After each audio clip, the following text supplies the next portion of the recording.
This Torah class is brought to you by TorahAnytime.com.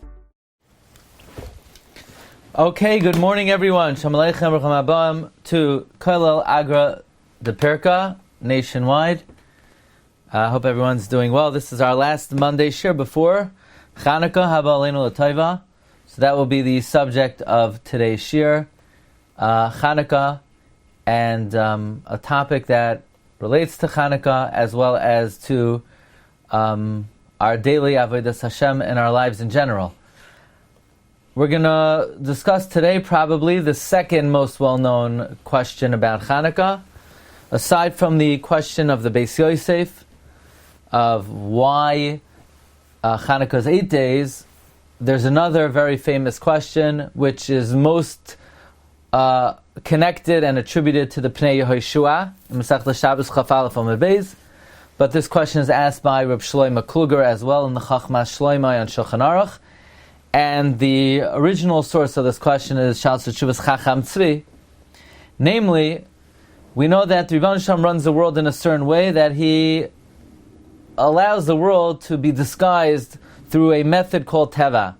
Even though certainly HaKadosh Baruch Hu is the force of all phenomenon, nevertheless, Hashem prefers to allow the world to run Olam K'minhagoi Noiheg. The Ribono Shel Olam prefers to allow things to function in their regular nature and not to change nature unless there's a absolute necessity. So the Jewish people are running away from the Egyptians, and the Egyptians are on one side and the Yam is on the other side. So what could they do?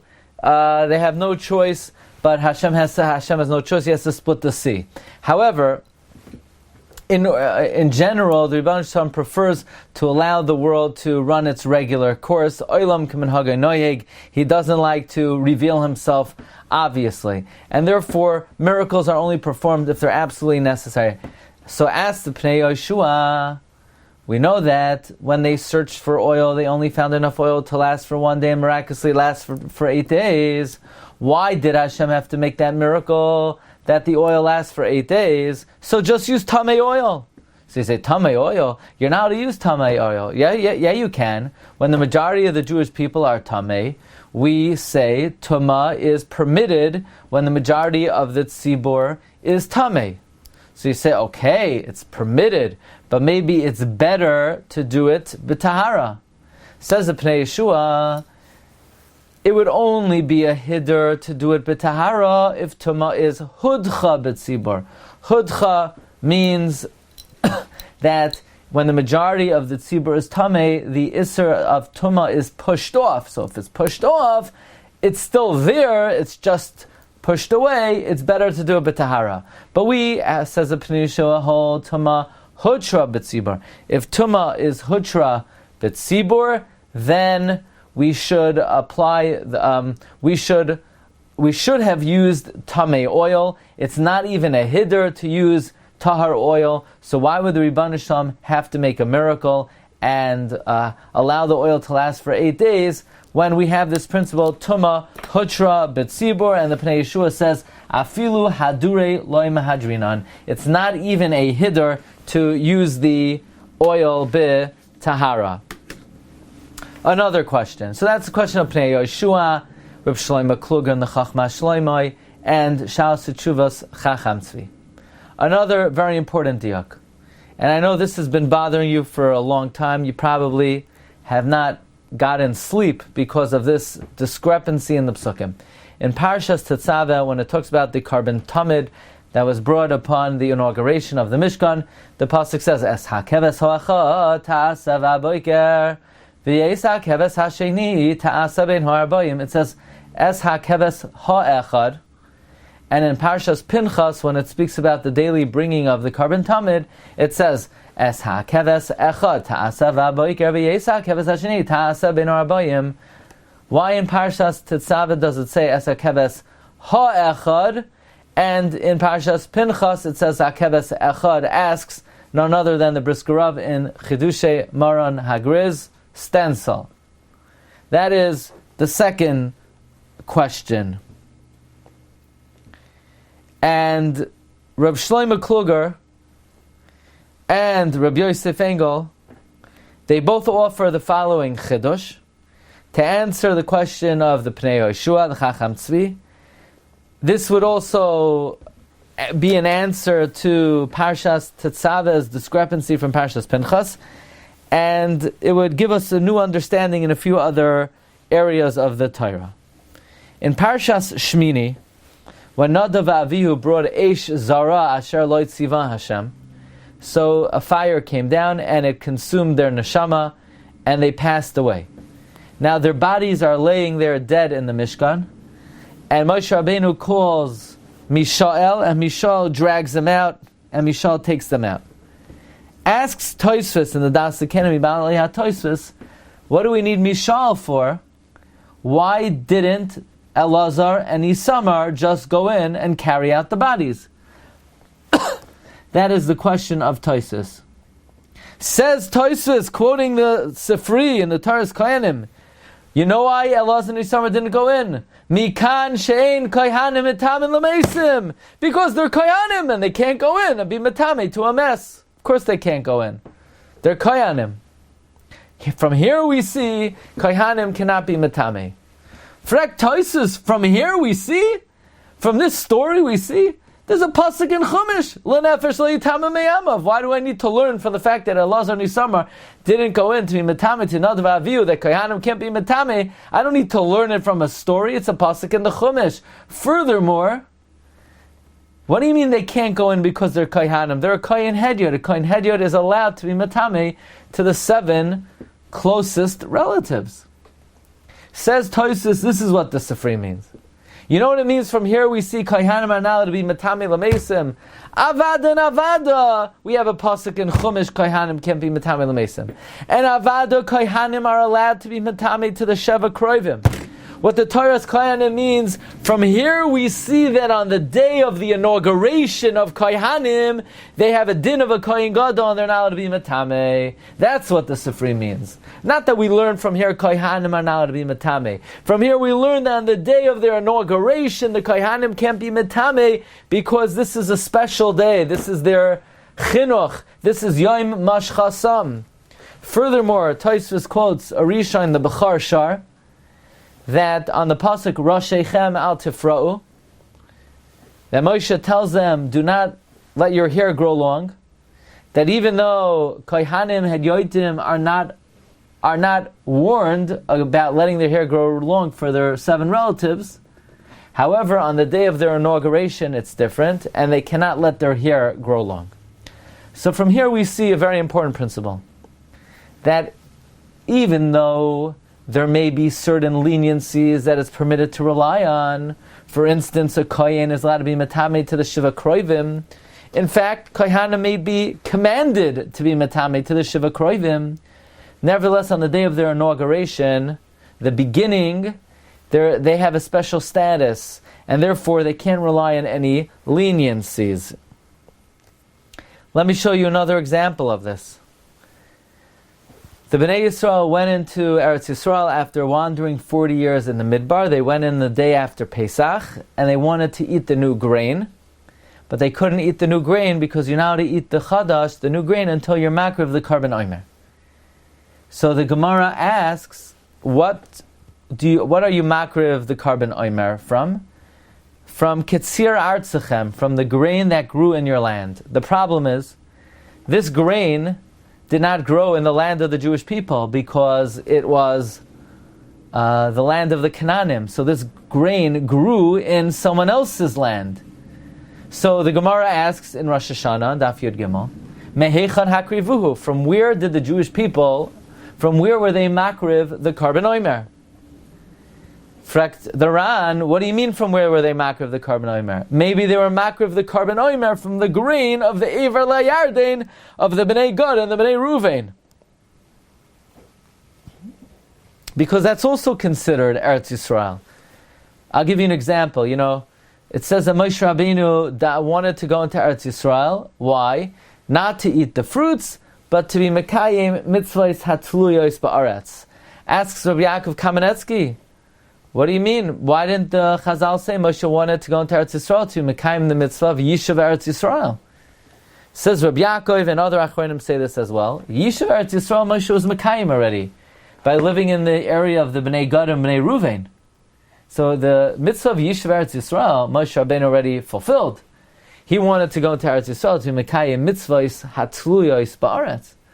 So from here we see that the area of Bnei Gad, Bnei Ruvain, Jordan, is considered Eretz Yisrael. So ask the Ran, what's the kasha? From where did Klal Yisrael get grain to be makar of the carbon oimer? They got it from maybe the area of Bnei Gad and Bnei Ruvain. Says the Ran, yes. In fact, grain that grows in the area of Bnei Gad and Bnei Ruvain is considered growing in Eretz Yisrael. But b'di'evet it's considered growing in Eretz Yisrael. And the first carbon oimer that Klal Yisrael brought when they entered Eretz Yisrael, it's not mistaber that they relied on this leniency of utilizing grain that grew me'ever layarden. They probably did it in the most ideal fashion, and they used grain of Eretz Yisrael proper. So here again we see that the first time that something is performed, and it needs to be done right without any leniencies. That's why Elazar and Isamar did not want to be matame, could not be matame to Nadav Avihu, even though normally a kohen could be matame to a relative, because that was the day of their inauguration. That is why the Jewish people, when they entered Eretz Yisrael, would not be makar of the carbon oimer from the grain that grew in Le'ever Le'yardin, because that is a b'di'eved. So we brought a few examples, namely Elazar and Isamar, the carbon oimer, Rav Yosef Engel, one of the all-time great minds. Now they're republishing many of the works of Rabbi Yosef Engel. They published Al HaTorah Oitzrois Yosef, and my friend in Monsey, Reb Hersh Friedman, has a machon that is publishing many of the works of Rabbi Yosef Engel. He published the Oitzrois Yosef. He published Shev de Nechamasa. He published Rabbi Yosef Engel Al HaTorah. He's working on a parish of Rabbi Yosef Engel on his famous tshuva on Shemitah and Asvan Dairaisa. If anybody wants to get involved in helping out with the Svarma of Rabbi Yosef Engel, should contact him. He brings another raya, an amazing raya from a Rashi in Zvachim. The Rabbi Yosef Engel says, very interestingly, that the first carbon chatos that was ever brought was called the chatos of Nachshain, and therefore all future karbanos are given that name. Why? So Rashi says a svara, Iker chatos nakad. Shoyresh, look at number 7. Shoyresh hachatos, shehoisa chatos yachid rishayna.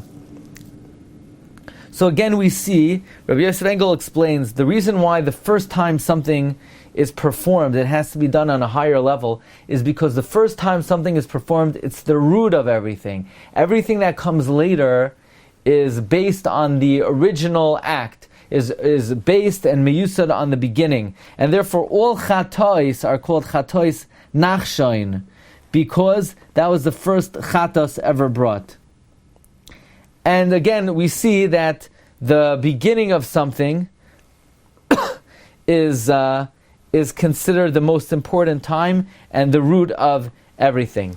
Likewise, a similar analogy, the Griz, the Brisker Rav says, we could draw and extend and extrapolate to the carbon tamid. What's the halacha if on any given day they forgot to bring the carbon tamid shel shachar? Can they bring the carbon tamid shel bein arbayim? Yes. It's not ma'akev. It's not ma'akrev. The carbon tamid shel shachar is not ma'akev, the carbon tamid shel bein arbayim. However, the first time the carbon tamid is brought, you first have to be makar of the carbon tamid shel shachar, and then the shel bein arbayim. If you weren't makar of the shel shachar, then you cannot be makar of the shel bein harbayim. The Gemara says in Menachos and Daf Nun, the Gemara says, Lo hikrivoy keves baboiker, lo yakrivo bein arbayim. If you weren't makar of the carbon tamid shel shachar, don't be makar of the carbon tamid shel bein arbayim. But that is only, says Gemara Menachos, Bizman Shalei Nischanech HaMizbeach. That's only if the Mizbeach was not inaugurated. But if the Mizbeach was inaugurated, Yakrivu ben Harbayim, you could offer it in the evening. So from here again, we see a similar concept, that while on an ordinary day, you could be makriv the carbon tamidim any way you want. If you don't have the shachar, you could still be makriv the ben Harbayim, but the first day, you have to make sure that it's done in the prescribed method, and you cannot cut any corners, and you cannot do it under any mitigating circumstances. And therefore, says Reb Shlomo Kluger in Archaim Simatav Reish Ayin Aleph, says Reb Yosef Engel in Gulyoynei Hashas on Masechta Shabbos Chaf Aleph on the base on the Sugya Bameh Madlikin. Granted, if the majority of the Jewish people are Tameh, they could have lit the menorah with Tameh oil. However, in the times of Chanukah, the Mizbeach was defiled. In fact, the reason why it's called Chanukah, the Marsha says, because they had a Chanukas HaMizbeach. The Mizbeach was defiled. And in the times of Chanukah, they were re-inaugurating the Mikdash. And therefore, the lighting of the menorah was sort of the very first lighting of the new Zman in the Beis HaMikdash. So while ordinarily they could have lit the menorah with Tameh oil, but not in the times of Chanukah, not when they were inaugurating the Beis HaMikdash. And when they were inaugurating the Beis HaMikdash, that was a beginning, and the beginning is the root of all further services of HaKadosh Baruch Hu. And therefore, they had to light the menorah b'hidurai b'tahara. And even though Tumah Hotra b'tzibur, and even though regularly it's not even a hidur to do it b'tahara, but the Chinuch is different. The same way Allah and Nisamar could not be metame on the yom of their Chinuch. The same way when Klal Yisrael entered Eretz Yisrael, they could not bring the first carbon oimer from the grain of Ever Layardin. The same way all future karbanos chatos are called chatos nachshain, because the beginning is koivea, the whole future of something. So in the times of Chanukah, they cannot light with Tameh oil. By the way, I once heard from Rabbi Yisrael Weinfeld, Rav in Flatbush on Avenue L and East 22nd, that this could be a explanation for the Gemara says in Megillah that Reb Nechunya Haggadah lived a very long life, and Rabbi Akiva went over to him and he said, "Nu, Reb Nechunya, b'ma harachta yamim? Why do you live so long?" So they didn't know who Rabbi Akiva was. They thought he was some, nudnik who's coming over to a big rabbi and saying, "Why you live so long?"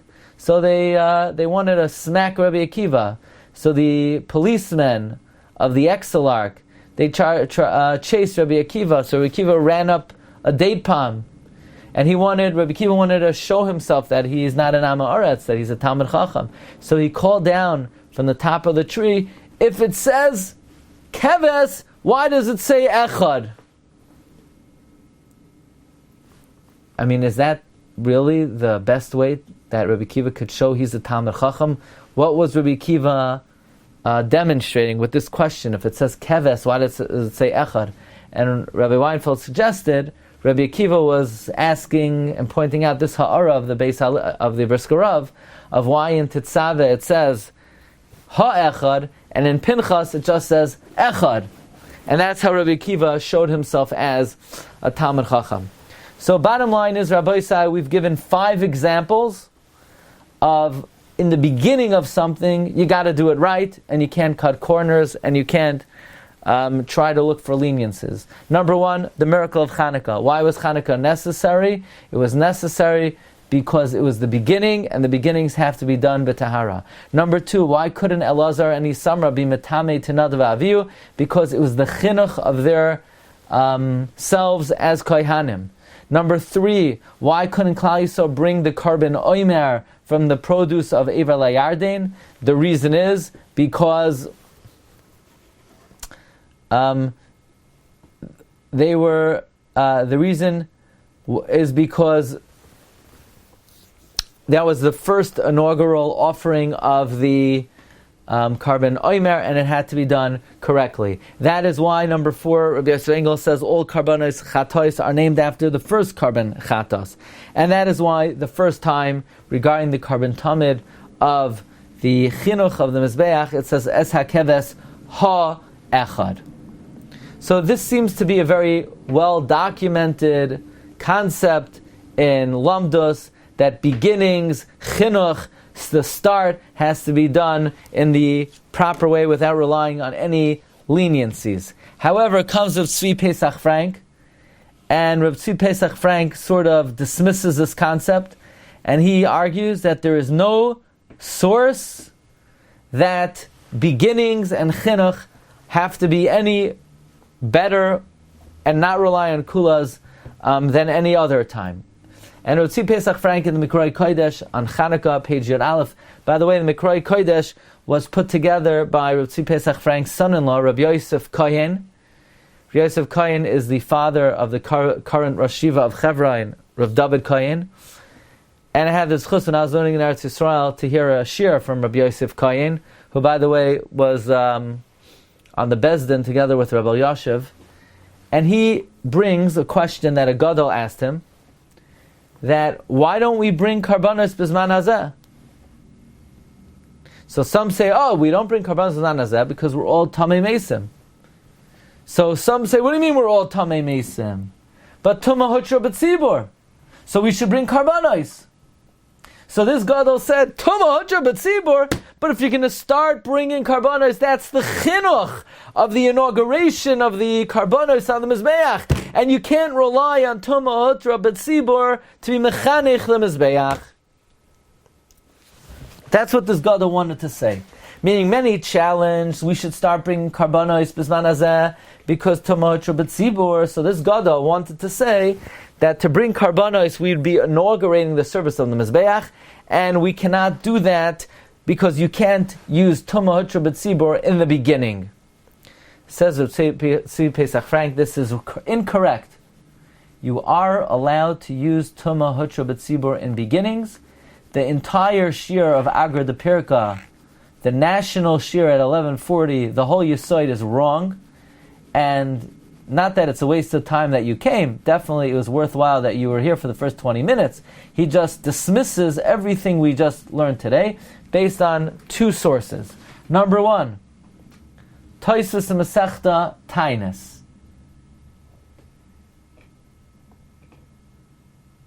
What does Tosfos say in Masechta Taanis? The Gemara says that on Daf Yud Zayin Beis in Taanis, that Kohanim Bizman Hazeh, there is an opinion, cannot drink wine because the Beis Hamikdash will be built any second. And if you're a Kohen, you might have to do the Avodah, and you won't be able to do the Avodah because you're drunk. You know, someone who's inebriated can't do the Avodah. That's what the Gemara brings an opinion. Kohan, do we have any Kohanim over here on the Zoom? Any Zoom Kohanim? Michael Cohen. Whoa, what a surprise. That's, by the way, that's a convenient last name to have if you're a Kohen. Right. Portowitz is a Kohen. So there's an opinion in the Gemara, we don't hold this way. But Rabbi Portowitz, are you choishesh for this shita? Not that you never drink wine? We learned that in Sanhedrin, that it's mutter. Right. Lamaisa, we hold you're allowed to, but there is a deya brought in Taanis that we don't drink wine, Kohanim don't drink wine, because Mehera Yibana HaMikdash. Ask Tosfos, so what Mehera Yibana HaMikdash? Even if the Kohen he's drunk, he wouldn't have been able to do the Avodah anyway. Why? Because he's Tamei Meis.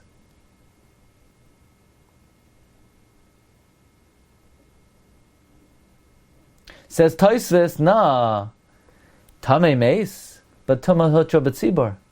So since Tumah Hutra B'tzibur, Tumah would not have been an impediment. Therefore, Kohanim should not drink wine B'zman Hazeh, because if the Beis Hamikdash is built, they would have been able to do Avodah, and now they can't do Avodah. Tumah would have precluded them? No, Tumah would not have precluded them. Says Reb Tzvi Pesach Frank, Ribono d'Alma Kula. That means Tosfos holds Tumah Hutra B'tzibur would have been invoked, despite the fact that if we would have reinstated karbanos, that would have been the chinuch of the karbanos. So we see, not like everything we said today. Because the Gemara says, Kohanim shouldn't drink wine, because if they drink wine, they won't be able to bring karbanos, but they couldn't bring anyway, because they're tamei. No, Tosfos says, Tumah Hutra B'tzibur. So we see Tumah Hotra B'tzibur would have applied even to Chinuch. So how could Rabbi Yosef Engel say that we needed the Chanukah miracle because we would not have relied on Tumah Hotra B'tzibur? Tosfos would have relied on Tumah Hotra B'tzibur. So why couldn't they rely on Tumah Hotra B'tzibur in the times of Chanukah? In other words, how could we tell a kohen, Bizman hazeh, you're now to drink wine? He'll say, I'm allowed to drink wine because I can't do the avodah anyway. No, Tosfos says he could have. Why? Tumah Hotra B'tzibur. What do you mean? Rabbi Yosef Engel says we don't apply Tumah Hotra B'tzibur to Chinuch. So Rabbi Yosef Engel has just dismissed our whole shiur. It's a problem. So I would answer as follows, very simply. Rabbi Yosef Engel doesn't mean you're not allowed to rely on leniencies the first time you do a mitzvah. You're allowed to. It's just better not to.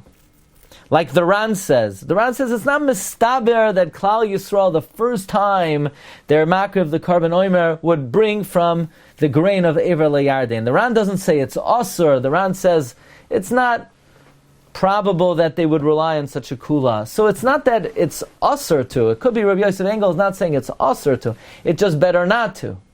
But you can, if you're up the with your back against the wall, you could rely on Tumah Hotra B'tzibur. And since you could rely on it, we tell kohanim, listen kohanim, don't drink wine, because the Beis Hamikdash will be built any second. And the Beis Hamikdash is built any second, you could have been makriv karbanos, even though you're tameh, because we would have no alternative, and we would have allowed you to be makriv b'tumah if not for the fact that you're drunk. But we use Tumah Hotra B'tzibur. Yeah. If you have no alternative, we use it. But it would still have been necessary for HaKadosh Baruch Hu to make a miracle, because it's always preferable to do it b'tahara. That's what I would have said to, let's say, defend Reb Shlomo Kluger and Reb Yosef Engel from Reb Tzvi Pesach's question. Reb Tzvi Pesach brings another question from a Tosfos in Parsha Shmini. Look at number 14. Tosfos says that the Sa'ir, on the day that Nadav Avihu died, on the day they passed away, the Sa'ir was burnt. The Sa'ir was burnt. Why was the Sa'ir burnt? Because it was Tameh. As Tosfos, okay, the Sa'ir was Tameh. But Tumah Hotra B'tzibur. So why couldn't they be makriv the Sa'ir b'tumah? Asks Rabbi Yosef Engel, what do you mean Tumah Hotra B'tzibur? But we don't apply Tumah Hotra B'tzibur to the first inaugural offering, and this was the very first Sa'ir of Rosh Chodesh ever. So how could Tosfos say Tumah Hotra B'tzibur? So we see from here Tumah Hotra B'tzibur, the leniency of Tumah Hotra B'tzibur applies even the first time. Again, I would say, yes, we see it applies, but it's always better not to have to use it. But Tosfos still has a right to ask that why would they burn it? Since there's no alternative in that case, they should have been makriv it. Okay, so the bottom line is, there seems to be a machloikus about this concept. Rabbi Yosef Engel and Rabbi Shlomo Kluger say, the first time you do something, you never rely on leniencies, not even Tumah Hotra B'tzibur, or at least it's better not to. Reb Tzvi Pesach Frank challenges this concept, but the subject that I want to just expand upon is this idea that the very first time you do something, you need to do it right, you can't rely on leniencies. So I want to share with you a Mishnah in Avos. The Mishnah says, Elisha ben Avuya Omer. Elisha ben Avuya says, Haloi made yeled lemahu daima, one who learns as a child. What is it similar to? L'diyaiksu al niyar chadash, to ink written on new paper. The haloi made zakein lamahu daima, someone who learns in his old age. What is he similar to? Ink written on erased paper. Ink written on fresh paper, it lasts. Ink written on old paper, it smudges. So the Samar Rebbe in the Divrei Yom Parshas Chayesara has a few amazing questions here. Number one, what is going on over here? Does anybody know how many times is Elisha ben Avuya cited in Shisha Sidrei Mishnah? The answer is never, except for here. We don't call him Elisha ben Avuya, we call him Acher. Elisha ben Avuya did certain Averos, and he went off, and he had certain misgivings about Ikari Amuna, and he became, the Gemara says, an Apikairas. And we don't say his name. We say Acher.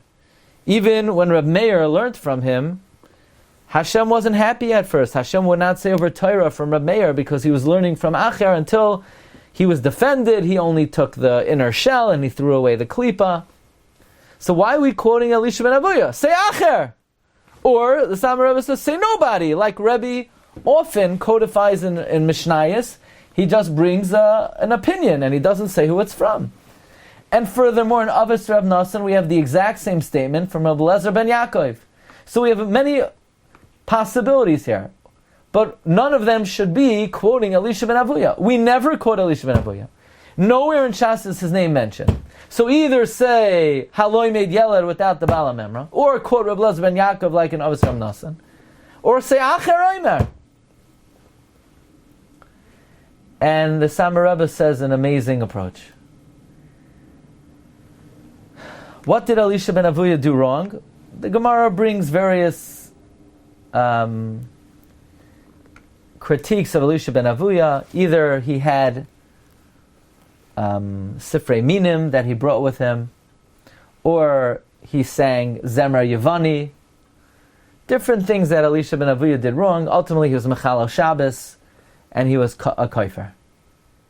But Tosfos in Chagiga famously brings that Reb Meir said Pshad in the Pasuk, it says, Toiv achres davar mereshisai. The end is better than the beginning. Pasha Pshat, that means the end is better than the beginning. Finishing the Masechta is better than starting the Masechta. Sticking it out to the end of the Shiur is better than just starting the Shiur. It's better to finish something than just to start it. And when Acher, Elisha ben Avuya, heard that Pshat, he told Reb Meir, no, that's not what Rabbi Akiva learned. Rabbi Akiva learned a different Pshat in that Pasuk based on a story that happened to me. And the story goes that, by the way, a little trivia question. Who is Elisha ben Avuya's father? Right? Trick question. Avuya. When Avuya made a bris for his kid, and he called all the Gedolei Yushalayim, and he put them in a special house, and Rabbi Lezer and Rabbi Yeshua were sitting and learning, and their learning was so intense, a fire came down in Hashamayim and surrounded them. And Avuya said, what's going on? You're trying to burn down the whole party?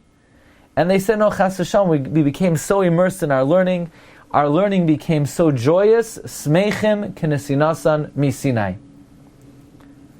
So Avuya said, this is the kayach of Torah, this is the tiferes of Torah. Halavai that my son should be a great Torah scholar like Rabbi Lezer and Rabbi Yeshua. And because his aspirations for his son were shaloi l'shem shamayim, that he didn't want to have a Talmud Chacham, lasois nachas ruach liyotzroi. He didn't aspire to have a son who's a Talmud Chacham to bring honor to Hashem, but rather for his own kavod. And therefore, since Elisha, from his very beginning, from his origin, from his bris milah, the kavanos for him were shaloi l'shem shamayim. Therefore, there was like a root of poison in his origin, and it flourished to develop into what became known as Acher. And therefore, Acher says, Toiv achris davar merishisai. Something is only good in the end if it was good in the beginning.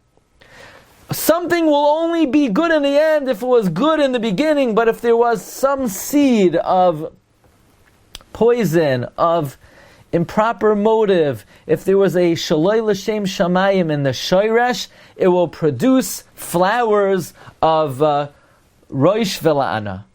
In other words, Elisha ben Avuya not only taught that for something to develop properly, it has to be good in the beginning, but he literally was the living embodiment that something will only turn out good if it started off pure. And the Samar Rebbe asks, well, wait a second, what's wrong with what Avuya did? Avuya wanted to have a son who's a Talmid Chacham. Okay, so his motive wasn't pure. But la'olam yasik adam b'Torah v'mitzvah shaloi lashma. Shemitoich shalashma balashma. Halavai, every Jewish parent today should wish that their son be a Talmid Chacham so that fire could come down on them. Kinesinasa misinai. Halavai, we should learn and we should do mitzvahs. Rav Miller always would say, Halavai, we're on such a madrega. One of my favorite stories is Harav Hatzadik, Rav Avigdor Miller, was once saying Berchas Hamazon, and after he finished, he turned to the guy next to him and he said to him, thank you for the Berchas Hamazon. So the guy said, what are you talking about? You said the Berchas Hamazon, not me. Rav Miller said, no, but thank you for being there, because I benched better because you were watching me. So Rav Miller had the gadlus to admit that we serve Hashem, Shaloi L'Shem Shamayim. We all do it. We all know it. You have to be a gadol to recognize it. So what's wrong with what Avuya did? The answer is, says the Samar Rebbe, you're right. Learning Shaloi L'Shma is a very great level, but it's not L'Shma. And if it's not L'Shma, the Gemara tells us in Avodah Zarah, Torah is Megan Umatzal. Torah protects from the Yetzer Hara.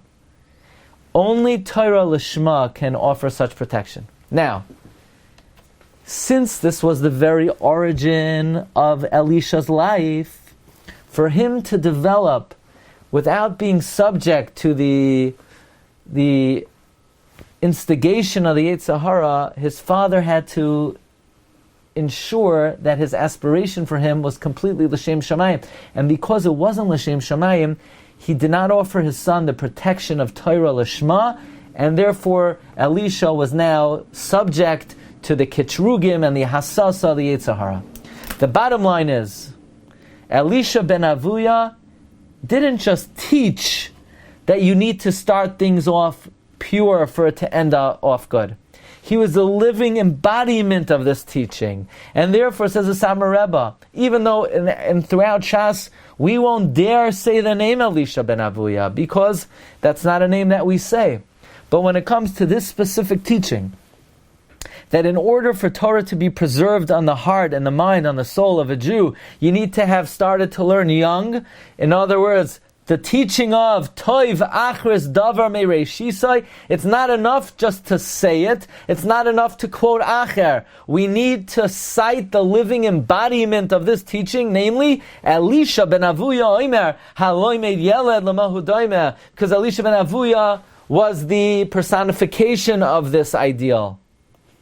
And therefore the Sam Rebbe says, this is the one exception to the rule that we cite the name Elisha ben Avuya Omer.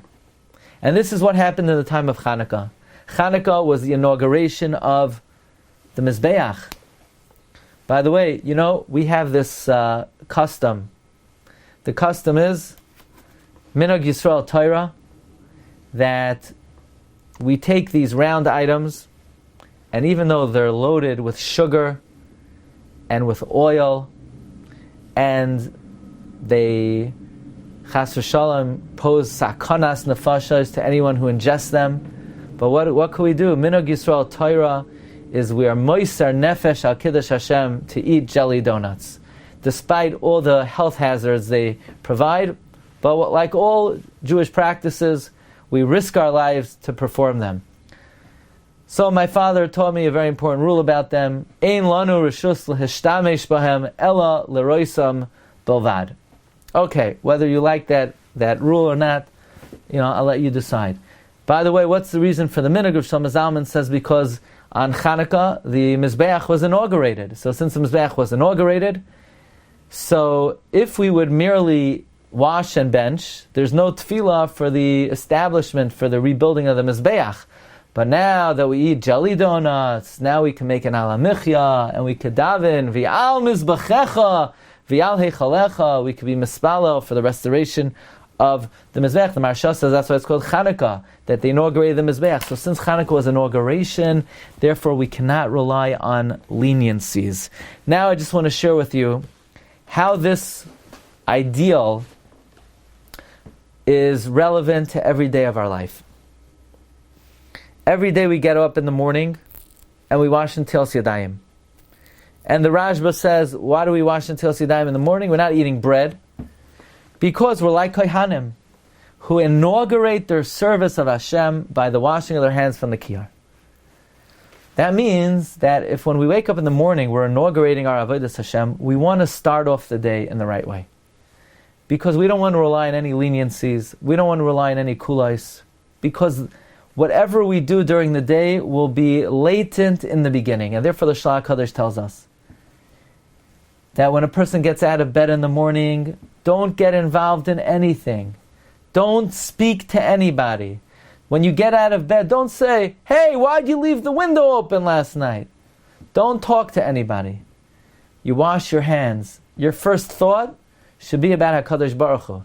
Thank you, Hashem, that you brought me back for another round. Thank you, Hashem, that I have a floor to stand on. I have 4 walls. Think about HaKadosh Baruch Hu. Because the beginning of the day will set the tone for the entire day. The Chida writes in Avodas HaKodesh, don't speak about any inyanim from the time you get up until your first words are divrei shavach to HaKadosh Baruch Hu, until you're mispalel. The Sefer Or HaMeir, he brings that a person can sort of use as a barometer what their spiritual level is on by determining, what's my first thought in the morning?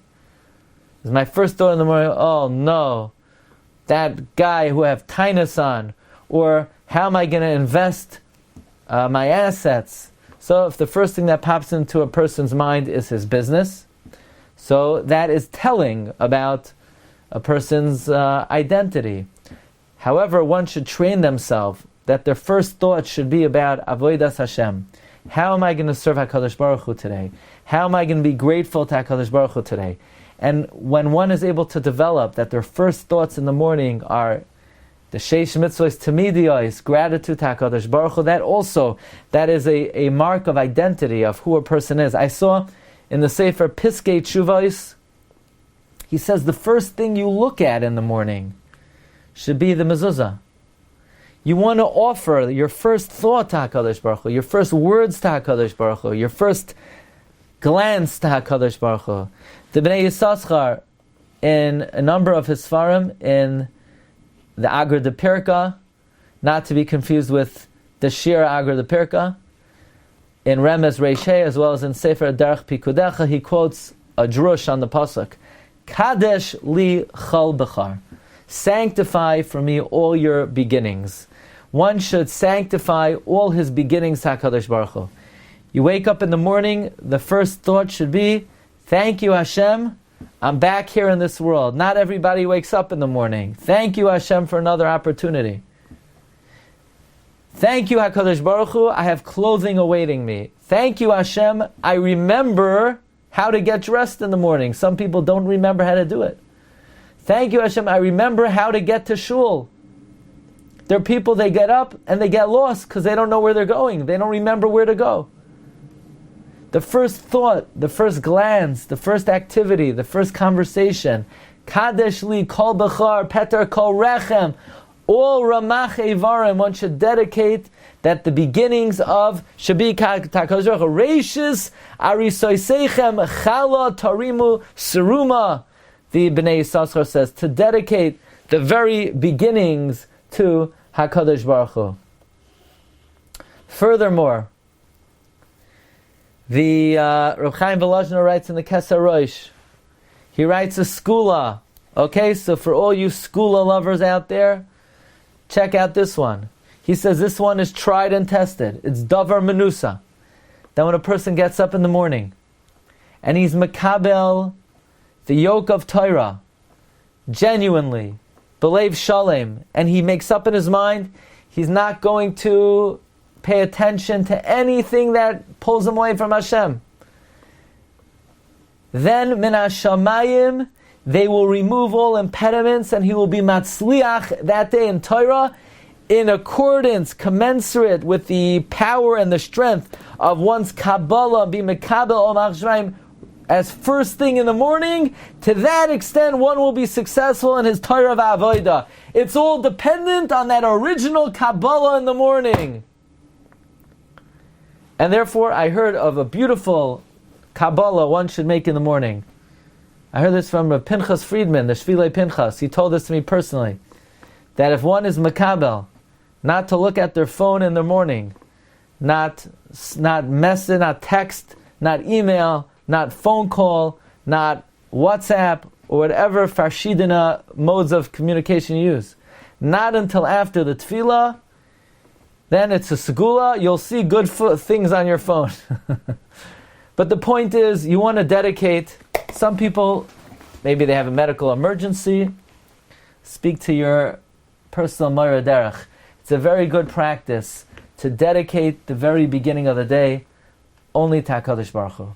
And in that way, Toiv Achris Davar Me'Rishisai, the rest of the day will be a day of Kedusha, a day of Torah, a day of Tahara.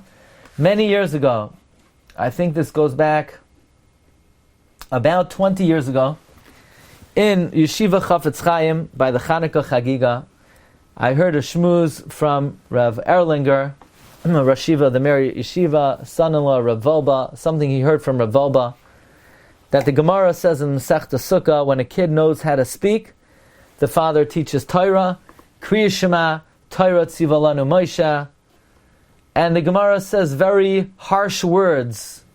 If somebody does not capitalize on those moments, then it's dangerous, and the Chazal speak very harshly, not capitalizing on the beginnings of a child's development.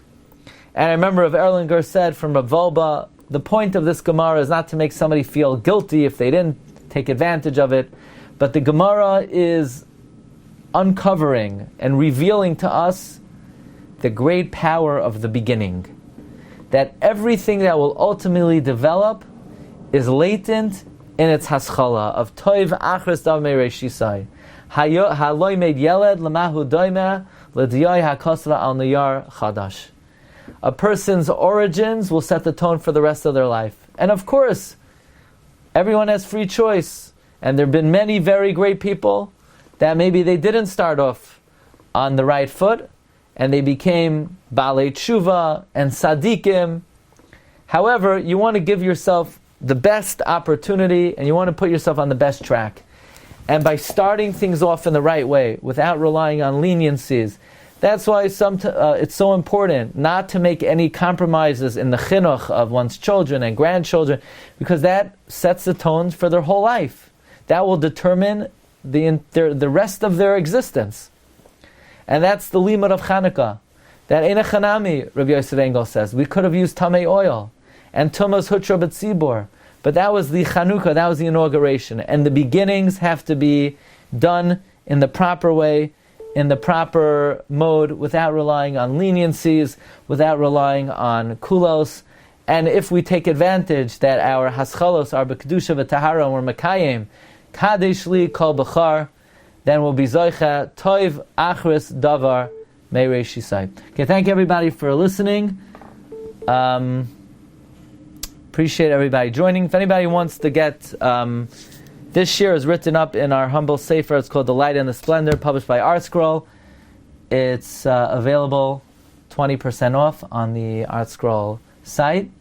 And thanks everybody for joining. Next Monday, Chanukah, Be'ezras Hashem, we will reconvene Monday, same time, 11:40. Bracha v'atzlacha.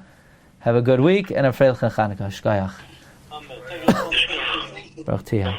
Thank you. So we're having Shiur next week, right? Yeah, if anybody wants to join Monday, Tuesday, Wednesday, 5:30, Orchos Chaim of the Rush, 10-minute shiur. Also this evening in Flatbush, B'nai Joseph at 8:30, there's a shiur on Inyanei Chanukah if anybody is in Flatbush. Okay, everyone, Kol Tov, Bracha v'atzlacha. Thank you. Kol Tov. You've just experienced another Torah class brought to you by TorahAnytime.com.